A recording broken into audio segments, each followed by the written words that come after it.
Three buttons this time? Nintendo is like a really, really good friend. You grew up with this friend, you spend a lot of time with this friend, you're really great friends, you really like this friend, but then like every once in a while, every once in a while they'll do something, like they'll borrow a game and just like not give it back even when you ask, or like I don't know, like you're playing with plastic swords or something, and they just bonk you right on the head, and it hurts, and you're like, come on, man. It's like, and these things aren't enough to make you not friends anymore, but like they're just weird and kind of surprising when they happen because you're such good friends. You know what I mean? Because there's like other kids at school. You know, there's plenty of mean kids at school. You expect that kind of stuff from them. So when it happens from your friend, you're just kind of like, what, man, what's up? It's a tiny bit how Nintendo feels. I know they are a company, they're a big corporation, they like to make money and all that, but I honestly believe that in many, many categories, they are a lot better than most other companies their size, but they still do lame stuff sometimes, and if anything, I think the fact that they're usually better makes the lame stuff even more disappointing, you know?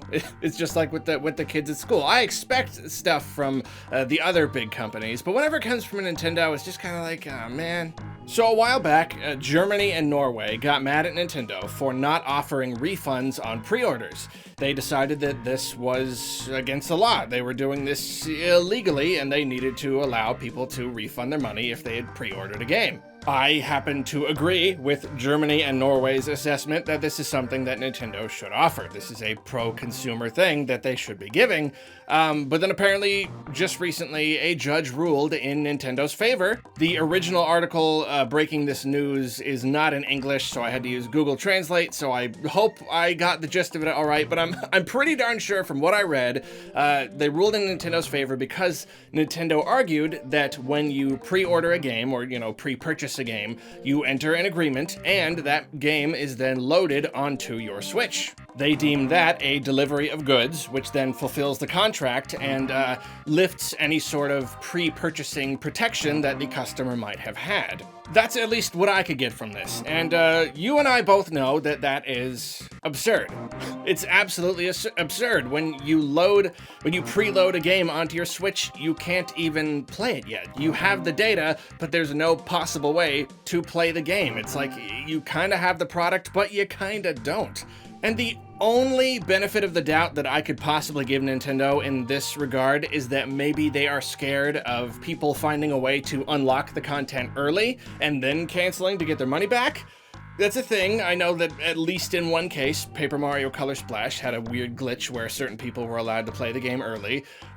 So, I mean, it's possible, but I say that until that happens, until that shows itself to be a problem, I would say that this would be a pretty unreasonable way to deal with that potential problem. When examining this issue, it is only natural for one to compare this to the concept of physical pre-orders, you know, in a store, Best Buy, GameStop, that kind of thing.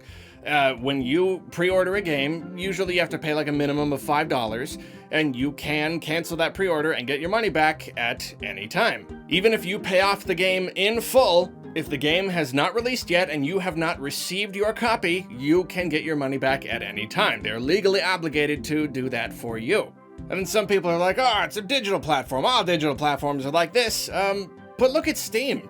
Steam has a policy where if you have played a game for under 2 hours, you can ask for a refund. They might not necessarily grant it to you based on certain things, you know, if they can tell that you're probably just, you played an hour-long game and you want to get your money back, maybe they won't, but they at least offer that. I've made mistakes in purchases or changed my mind and gotten my money back. They do it. They offer that. Like, they can afford to give us that kind of customer support because that leads to good customer retention. They're a very large platform. They make a lot of money and have a lot of customers, and they want people to feel comfortable buying their products, knowing that if something goes wrong, they'll be able to get their money back. That is worth it for them, even if it ends up losing them some small amount of money somewhere. In the end, it's leading to a much better relationship with the customer. And this is a lot like Walmart. Walmart is really laid back when it comes to returns. You can return stuff without a receipt sometimes. I mean, they'll just about take anything. And like, are people abusing this? Absolutely. I'm sure plenty of people are. But it's still worth it for them. It is still worth it for them to build that relationship with the customer when people think, I need to buy this thing, but I am not sure necessarily if I'm going to want to keep it or not. They're going to think I'm going to buy it from Walmart because I know that if I don't want to keep it, I'm not going to have a problem returning it. That's their goal. When you're a company that big and you can afford the occasional losses, in the end, it can potentially lead to more profit in the long run. A lot of people jump to Nintendo's defense saying they're a company. They're supposed to make money. That's the whole point of having a company.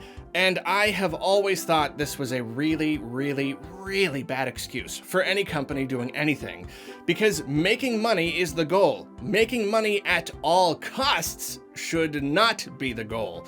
That is when you have a very unhealthy economy, an unhealthy company, an unhealthy relationship between the company and the customer. It is possible to have a very successful company that uses no anti-consumer practices. Like the whole money at all costs thing, it's super unhealthy. It's leading to a lot of really big issues in the game industry. That's greed. That's pure greed. If I can get the money from you, I will.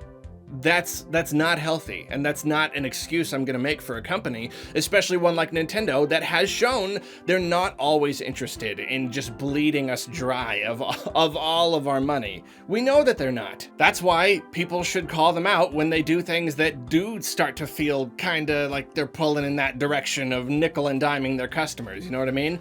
Like people, okay, they gotta make money. Shareholders, all this, they gotta make more money all the time. It's like, okay, you know how they make money though? Making and selling products. That whole thing that they do, making video games and selling them, that's how they make money. Nickel and diming customers should not be on the company charter as ways this company makes money. I'm not necessarily sitting here like yelling at Nintendo saying, you're nickel and diming us and bleeding money from us. I'm also just kind of turning this into a bigger conversation. The concept of defending a company because a company has to make money, that's what I have a problem with. Like, they make money by making products that we like. That should be where their money's coming from. And the more a company employs anti-consumer practices, the less those customers will trust the company. You have to pick your battles. It's not like Nintendo's developing a Zelda game that's an hour long and then selling it to us for $60. So when we get it and we play it and they're just like, ha, gotcha. We didn't spend any money on that, but you bought it anyway. But that's business, making money at all costs. That's business, right? No, that's not what they do. It's absolutely not. So I don't know, anything along these lines, any anti-consumer thing like this, it's just not a good look for Nintendo. And that's why one could argue that it's not a good idea for them to do. And in the long term, things like this, especially the more they come to light, the more they're covered by the media and all that stuff, this is just gonna make people more wary of pre-ordering. And of course, you know, on top of just being another mark against Nintendo for people looking for reasons to not like them. And I have to wonder if like drastically affecting whether or not people are gonna pre-order, like, is that all worth the probably tiny amount that Nintendo will save through this? I mean, I don't know how many people are trying to get refunds or how much they would stand to lose if they offer those refunds. I don't really know. But if a person just like changes their mind and they're like, you know what, I was gonna buy digital, but I just decided I want physical. I like the box art, and Nintendo's like, oh, nope, no takesies backsies, sorry. And that person is left completely out in the cold. Was that worth the $60 that they got from them? They were gonna get money from that person anyway. They were gonna go buy the physical one. So, and I know digital sales are really profitable. So what if that person ends up being deterred from buying digital at all after that?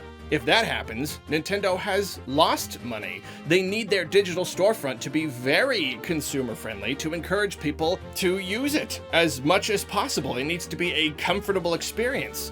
And then even on top of that, like, who even knows how much money they spent in court to actually, like, to fight this thing? I have no idea. Now, I will say, there is one scenario where I might side with Nintendo on this, and that is with DLC passes, or basically anything where if you buy it or pre-order it or whatever, you get content ahead of time. You get little bonuses or something in your game. Because obviously, if you get that stuff, you can't just easily delete it from your save because you got a refund. So in that case, like, yeah, I could say, sure, you can't get a refund on that kind of thing, whatever. But in those cases, I would say that there should be a really great big warning plastered on the screen. Hey, you're getting stuff ahead of time. You are not going to be able to refund this. I don't know. I feel like that would probably help. I mean, it's not like a secret that Nintendo doesn't want to offer refunds on pre-orders or anything. It's not like they're literally hiding it from you, but I don't know. I just feel like if it were more prominent or something, it would make a lot more sense. Especially when other companies like Steam are offering refunds, and it makes people like, okay, yeah, like refunds on digital goods, like it's a thing that can happen, right? I don't know. The other argument I see a lot is, well, then you shouldn't pre-order games. It's your fault for pre-ordering a game when you weren't 100% sure. And it's like, yeah, we should be careful. We should, ideally, in a perfect world, always know when we're 100% sure that we're gonna buy a game and only pre-order it then. But I'm still not gonna excuse Nintendo for that kind of thing, you know what I mean? Like, mistakes and accidents happen. People change their minds sometimes. People pre-order games because maybe they feel comfortable doing so because they haven't been given a reason yet to fear the process, which of course they will if they get in this situation where Nintendo won't offer them a refund on one. It's like, okay, say we're at a party. I'm sitting there in the middle of the room, just swinging my arms around. Just whoa, swinging my fists all over the place. There's a bunch of people around me. And then someone walks by, and my fists are going, and I smack them right in the head. Now, should that person have been watching where they were going? Yes, everyone in that room technically should be watching where they are going to make sure that they don't collide with someone or step on anyone's foot or anything like that. Does that mean that I'm perfectly in the right by sitting there swinging my arms around? Do you know what I'm trying to say? This is not a perfect analogy. It's probably a terrible one. But the whole argument of like, well, you should be watching out for yourself it does not completely dismiss the actions of other people when they should be doing things differently. I don't know. So that's that. Let me know what you think about all this down in the thing where you put the words. Am I overreacting? Well, I mean, I hope not. I'm not like going crazy here. I'm not saying Nintendo's evil. I'm just saying it's a disappointing thing. It's just, like Nintendo's really cool. Love Nintendo. But they got these little things here and there that's just kind of like, man, that's disappointing is really the word. Like, I'm not mad. I'm disappointed. That whole thing. Anyway, that's it though. Thank you for watching. And also, thank you guys so much for bearing with all of the off-the-cuff content recently. I try to do a mix between the scripted content and this more topical, off-the-cuff, kind of quick kind of stuff. And I don't know, you guys have just been really patient though. The holiday season was really, really crazy. It was a lot of work. It was a whole lot of work. So this January, we've been taking it a little bit easy. I've been reporting on stuff like this. So I promise that I will get back to a lot more scripted content soon. Thank you for being patient. I love you. Have a good day. Why do I always trail off like that? Have a good day should be my closer, but I trail off like I'm gonna come up with some additional thing to say. I don't have one. Have a good day.